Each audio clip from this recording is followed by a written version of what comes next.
नमस्कार दोस्तों, चैनल में आपका स्वागत है। आज मैं आपको कलकत्ता के इतिहास हावड़ा ब्रिज के बारे में बताना चाहूँगा।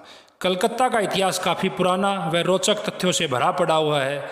हावड़ा ब्रिज के बिना कलकत्ता का इतिहास अधूरा सा ही रह जाता है। यह ब्रिज हुगली नदी पर बना हुआ है जो हावड़ा व कोलकाता को जोड़ता है। जब यह ब्रिज बना तो लोग इसे देखकर हैरान हो गए थे। यह कारीगरी व इंजीनियरिंग का बेशकीमती तोहफा था। सभी यह देखकर हैरान थे कि यह इतनी बड़ी विशाल नदी पर दो पिलरों के ऊपर ही कैसे टिका हुआ है। इसमें एक भी नट बोल्ट नहीं प्रयोग किया गया है। 8 दशकों से लेकर आज भी यह जस का तस खड़ा हुआ है और अपनी गौरव गाथा को गा रहा है। हर रोज़ 1 लाख गाड़ियाँ और 1.5 लाख आदमी इससे गुजरते हैं। सेकेंड वर्ल्ड वार 1942 और 1943 के दौरान जापान के अनेक लड़ाकू विमानों ने इसको गिराने की कोशिश किया गया, पर ये रात का समय था और इसकी हावड़ा ब्रिज की अच्छी किस्मत थी कि यह बच गया और ये फेंके गए बम होटल पर गिरे, जिससे होटलों पर काफ़ी नुकसान हुआ। जब इस ब्रिज का निर्माण पूरा हुआ तो भारत का यह पहला व दुनिया का तीसरा इस तरह का ब्रिज था। और सबसे रोचक बात यह है कि इस वर्ल्ड वार के दौरान इस ब्रिज को, इतने विशाल ब्रिज को बिना किसी इनॉग्रेशन के लिए जनता के लिए खोल दिया गया था। उस समय कलकत्ता ब्रिटिश एम्पायर की राजधानी हुआ करता था और यहीं से पूरे भारत का व्यापार और ट्रेड कंट्रोल किया जाता था। जून 1853 में हावड़ा में रेलवे स्टेशन बना लिया गया था। संसाधनों को जल्दी से जल्दी दोहन करने की अंग्रेजों की जिद थी कि भारत से जल्दी संसाधनों को ख़त्म किया जाए। अंग्रेज सबसे पहले बंगाल के रेलवे की शुरुआत करना चाहते थे, लेकिन जब लंदन से रेल का इंजन डब्बे में लेकर आ रहा था तो पानी का जहाज़ डूब गया और यह इंजन अब भारत आने की बजाय ऑस्ट्रेलिया पहुंचा दिया गया। हावड़ा रेलवे स्टेशन 1854 में बनकर तैयार हो गया था। हुगली नदी उन दिनों ट्रेड करने में बाधा बना हुआ था, क्योंकि ज़्यादा बहाव के कारण यहाँ जहाज़ डूब जाते थे और कॉस्टली भी काफ़ी पड़ता था। 1855 में कमेटी बनी और इस पर एक पुल बनाने का निर्णय लिया गया। 1862 में ईस्ट इंडिया के चीफ जॉर्ज ट्रिम्बल को ऑर्डर दिया गया पुल बनाने के लिए। ट्रिम्बल ने इससे पहले हावड़ा रेलवे स्टेशन का निर्माण किया गया था। मार्च 1862 की रिपोर्ट सौंपी गई और काम 8 साल तक ठंडे बस्ते में पड़ा रहा और 1871 में हावड़ा ब्रिज एक्ट पास किया। फोंटून ब्रिज बनाने की सलाह दी, अर्थात जो ब्रिज बीच से खुले उसे फोंटून ब्रिज कहा जाए। ब्रिज के सभी पार्ट्स इंग्लैंड में बने और कलकत्ता में आकर इनको असेंबल किया जाता था।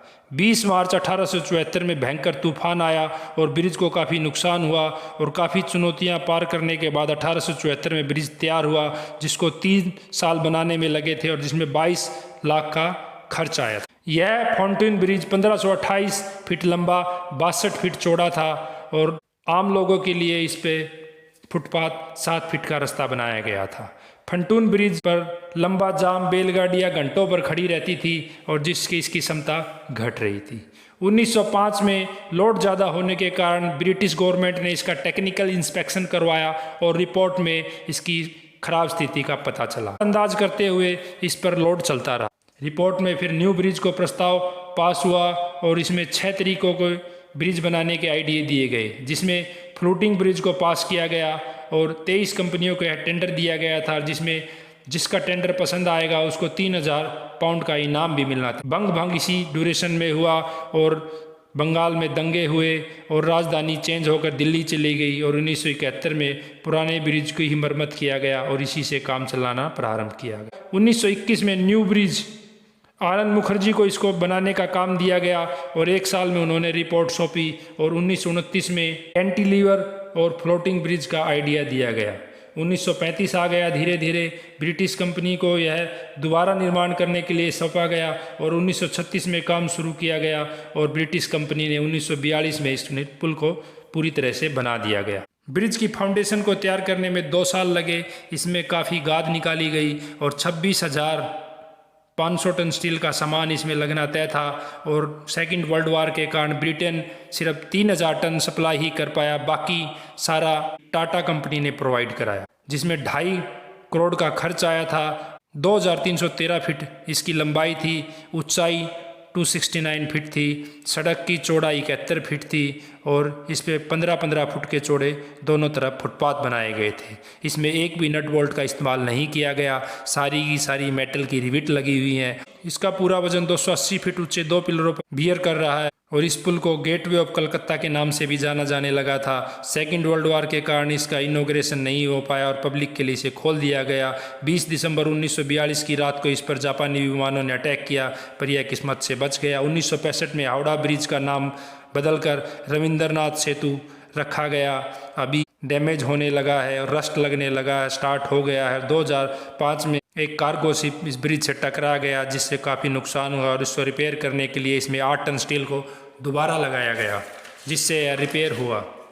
2011 में एक इंस्पेक्शन गठित किया गया, जिसमें इसमें लगे जंग का आइडिया लगाया गया और इसके डैमेज का पता लगा। इसके डैमेज की रिपोर्ट आई तो उसमें पता चला कि यहाँ लोगों की लापरवाही के कारण पान मसाला और गुटखा खाकर थूकने से इस पे केमिकल रिएक्ट हो गया है, जिससे पिलर काफ़ी नुकसान हुए हैं। और अभी इस पिलर को ठीक तो नहीं किया जा सकता, बचाने के लिए इसके चारों तरफ फाइबर लगा दिया गया है और सरकार समय समय पर इसको पेंट करा रही है।